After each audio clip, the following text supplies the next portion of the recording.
साथियों नमस्कार। छत्तीसगढ़ के कर्मचारियों के डीए और डीआर से संबंधित इस वक्त की बहुत ही महत्वपूर्ण जानकारी प्राप्त हो रही है। साथियों आपको बताना चाहूँगा कि छत्तीसगढ़ के जो कर्मचारी हैं उनको वर्तमान में 42% की दर से डीए और डीआर का भुगतान किया जा रहा है। वहीं पर अगर हम बात करें केंद्र सरकार की, तो केंद्र सरकार के द्वारा अपने जो कर्मचारी हैं उनके डीए में 4% की वृद्धि कर दी है, जिसके बाद केंद्र के 33 लाख से भी अधिक कर्मचारियों को 50% की दर से डीए और डीआर का भुगतान किया जा रहा है। तो केंद्र सरकार के द्वारा डीए बढ़ाने के बाद छत्तीसगढ़ और मध्य प्रदेश के जो कर्मचारी हैं उनके द्वारा भी लगातार ये मांग की जा रही है।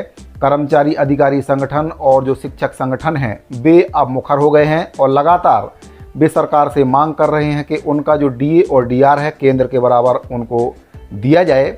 साथियों यहाँ पर मैं आपको एक बात बताना चाहूँगा कि इलेक्शन से पहले छत्तीसगढ़ में भाजपा की सरकार के द्वारा कर्मचारियों से ये वादा किया गया था कि अगर छत्तीसगढ़ में भाजपा की सरकार बनती है तो कर्मचारियों का जो डीए है वह किसी भी हालत में केंद्र से पीछे नहीं रहेगा, यानी कि केंद्र सरकार के बराबर भी उनको देय तिथि से डीए और डीआर का भुगतान किया जाएगा। लेकिन छत्तीसगढ़ में सरकार बने हुए काफ़ी समय हो गया है। केंद्र सरकार के द्वारा अपने कर्मचारियों का डीए 50% कर दिया गया है, लेकिन छत्तीसगढ़ में अभी भी जो डीए है वह 42% कर्मचारियों को दिया जा रहा है।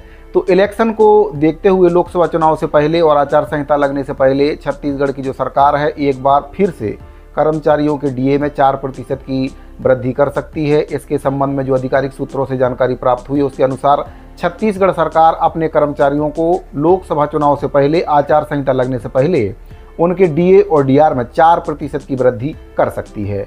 तो साथियों अगर कर्मचारियों के डीए में 4% की वृद्धि होती है तो बढ़कर 46% हो जाएगा, लेकिन फिर भी केंद्र से 4% पीछे ही रहेगा। तो इसके संबंध में पहले भी कई बार कर्मचारी संगठनों के द्वारा मांग की गई है कि उनका जो डीए और डीआर है वह उनको केंद्र के बराबर दिया जाए। पिछली बार जो सरकार थी छत्तीसगढ़ में, भूपेश सरकार के द्वारा भी कर्मचारियों को डीए के लिए काफ़ी परेशान किया गया था। एक समय ऐसा था जब कर्मचारियों के और केंद्र के डीए में 16% का अंतर आ गया था, यानी कि छत्तीसगढ़ में जो कर्मचारियों को डीए मिल रहा था 22% और केंद्र में जो डीए मिल रहा था कर्मचारियों को वह 38% की दर से डीए का भुगतान किया जा रहा था। उस समय भी कर्मचारी संगठनों के द्वारा भारी दबाव सरकार के ऊपर बनाया गया था, तब जाकर छत्तीसगढ़ की जो सरकार है उनके द्वारा कर्मचारियों का डीए बढ़ाया गया था और चुनाव आते आते तक इसको 42% कर दिया गया था।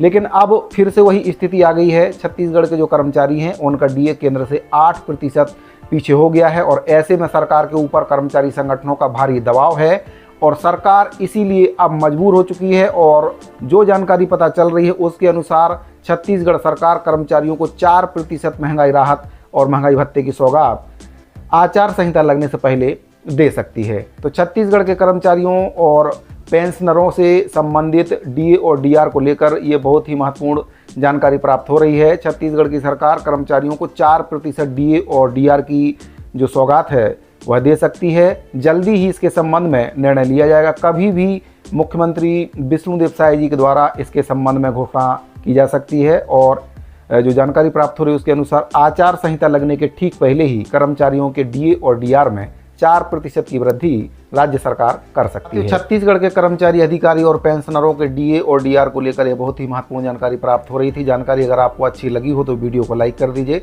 चैनल को अगर आपने अभी तक सब्सक्राइब नहीं किया है तो चैनल को सब्सक्राइब जरूर कर लें, ताकि आपको हमारे सभी नए वीडियो के नोटिफिकेशन लगातार इस चैनल के माध्यम से मिलते रहें।